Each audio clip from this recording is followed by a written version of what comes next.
Hi, my name is Brittany Dupchak, and I'm doing my persuasive speech over why stevia is the better sugar alternative. How many of you love sweets but struggle with the battle of trying to eat healthier and cutting out those unnecessary calories that are consumed through sugary products? How many people in this room have used an artificial zero-calorie sweetener when baking or to sweeten up a drink or for your coffee? Guilty. It is hard to go anywhere without seeing alternative sugars like Splenda, Equal, or Sweet and Low on your table next to the real deal sugar. For the sake of my speech, I will be using Splenda as my main example, but keep in mind they all have similar properties to them. If being healthier is your goal and cutting sugar from your diet, Splenda, or the chemical-based sweetener, is more harmful for your body than you may have thought. Putting something natural in our bodies is the right route everyone should explore and try switching to. McNeil, the creator of Splenda, claims that it passes unabsorbed through the body and does not accumulate in tissue or organs, which is the reasoning behind the zero-calorie sweetener that is supposedly not supposed to affect blood sugar levels. Splenda also claims that it passes through the body unchanged in the stool, leaving the small amount that is absorbed leaving body in the urine, but within 24 hours. So that's okay, right? No, that's a little deceptive and condescending, don't you think? Let's start with what exactly Splenda is made of. The active ingredient is sucralose, which also contains glutathione. Glutathione is the body's master antioxidant that literally unites with sucralose to exchange genetic material.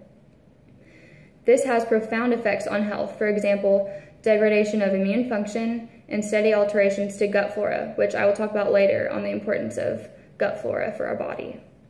Splenda is technically a chlorocarbon, meaning it contains chlorine, so it is in fact a toxic substance that could lead to long-term health problems. For example, it raises your blood sugar levels even more than if you consumed the real stuff, like table sugar. So, unabsorbed sucralose, as McNeil claims to be okay and non-harmful, does in fact affect gut microflora, which is a key part of our health we do not always think about. Functions of gut microflora include production of vitamins like vitamin B and K, maintenance of normal immune function as it creates a sort of barrier effect, metabolism of drugs, inhibition of pathogens, and it helps digest foods that the stomach and small intestine have not absorbed yet. So, after hearing these awful truths about Splenda, what in the world are we going to do now? Well, don't worry. Our amazing earth grows actual healthy sugar alternatives right out of the ground.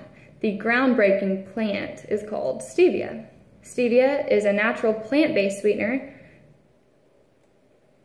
that is derived from South America.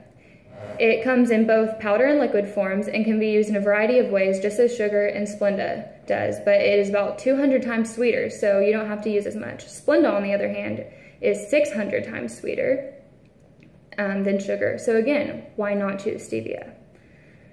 It is important to note that all of the stevia studies I researched, researchers found no adverse stevia side effects on the health status of subjects involved.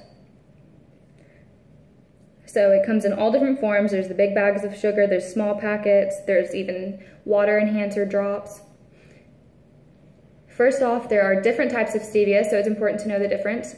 Green leaf stevia, which is the least processed. Stevia extracts, which taste sweeter as its condensed form. It's like the little droplets. Truvia, which contains GMO ingredients. And Truvia is often confused as a healthy form of stevia, but this is actually false. Truvia is an altered form of stevia, in which it goes through a 42-step process to make it sweeter. Components of Truvia are extracted from the stevia leaf, but then are chemical solvents added that are toxic to the liver and is a carcinogen. So try to avoid Truvia as it's more processed, although it's still the better option over Splenda. So I actually have Truvia. It was in my pantry, and I'm probably going to throw it out now. Stevia is not only used as a sweetener, but used for health remedies, and I will talk about some of those now. In South American countries where it was originated, stevia was traditionally used as a medicine for burns, stomach problems, and colic. There are medicinal properties in the plant itself that lend to its incredible healing and disease-fighting effects. In 2012, Nutrition and Cancer released a groundbreaking study that for the first time ever, stevia consumption is connected to breast cancer reduction. It was observed that stevia enhances cancer apoptosis, which is cell death, and decreases certain stress pathways in the body that contributes to cancer growth. Whole leaf stevia extract, which is the liquid form, has been evaluated and tested in a study where it was used as a treatment for Lyme's disease, a tick-borne disease caused by Borrelia. Antibiotics is the primary treatment for this disease. However, relapse often occurs when antibiotics are discontinued. The results of the study demonstrated stevia to be effective in eliminating Borrelia as compared to the original antibiotics. So that's pretty amazing. In contrast to Splenda, stevia helps to lower blood pressure. So for those who are struggling with blood pressure issues, this is a perfect alternative that can be used without having to completely throw out sweets. In fact, studies on human female and male subjects found that having stevia before meal reduced post-meal blood glucose and insulin levels and could possibly assist with glucose regulation. So with that being said, it's safe for diabetics.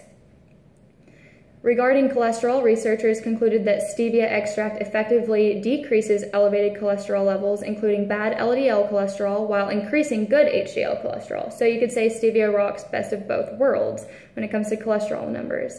So next time you're strolling through the grocery store deciding what sugar to use or to choose, ask yourself, am I going to poison my body with more chemicals? Or should I pick a more natural, sweet sugar alternative that also adds health benefits to my body? The answer seems pretty simple and clear to me. So live healthy, eat healthy, and balance life with the natural way to go.